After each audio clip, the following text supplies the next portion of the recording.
With a sleek, obsidian body, barely an inch long, and legs that move like whispers in the wind, the Black Widow is a master of stealth. She doesn't chase, she doesn't roar.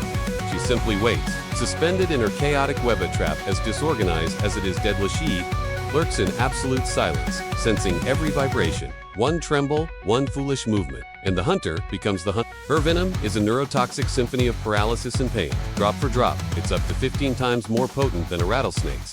Enough to stop a beetle, paralyze a lizard, and send waves of agony through a human limb. But make no mistakes, he doesn't kill for sport. She kills to survive. And for the Black Widow, survival is an art.